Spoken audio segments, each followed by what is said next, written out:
This is my audience. We all want to find our lifelong partner. And a lot of people in today's society, they use online dating apps such as Tinder, Facebook, Hinge, any app that you can think of that is a dating website online, people use.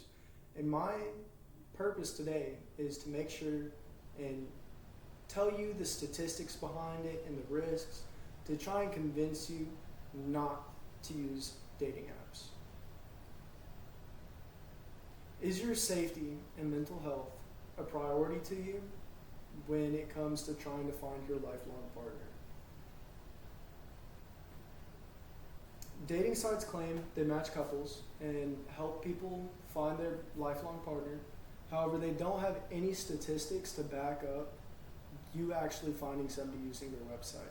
They have situational biases, and they will tell you the one or two examples, and they highlight the people who actually did find somebody and ignored the 100,000 other users who were not able to find anybody. They don't tell you how long people have been on the apps, and they look over a lot of information whenever they're sitting there telling you about their success stories.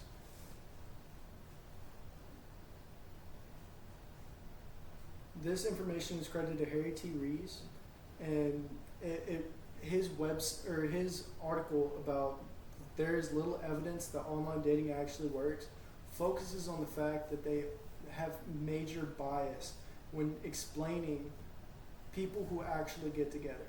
And a lot of these dating websites, their customer base is single people. So their entire, if you are able to match with somebody and find a couple and couple up with somebody, they lose their customer base. So it is not in their best interest to help you find somebody. Another big issue is risk of safety. Dating websites do not screen criminal backgrounds, or if you are a sexual criminal, they do not see if you are on the list and allow anybody to create a site. And it goes to show how little people actually, how little you're required to give up of yourself when creating a website, allowing just about anybody to be on there. And it also talks about having a catfish. We all know it. It's whenever one person pretends to be somebody they're not, using fake pictures and a fake life. They even made a TV show about it. There were 10 years where they had an entire TV show dedicated to people not being who they said they were online.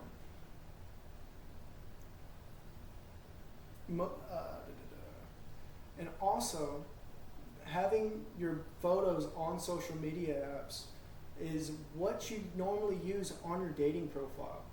And most people can reverse image search that and find your social media and find out so much information about you and online stalk you and maybe even in-person stalk you.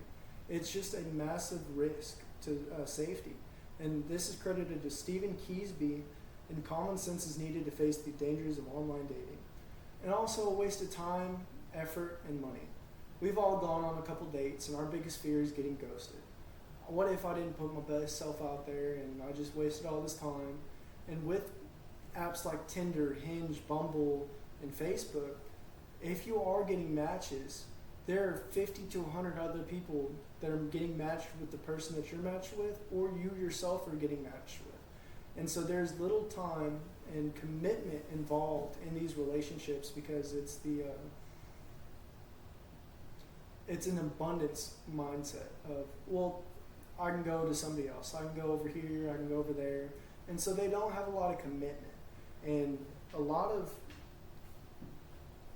people have noticed how bad ghosting is, such as Anna Mirage Sisa in her article of Ghosting Online on Tinder, examining disconnectivity in online dating.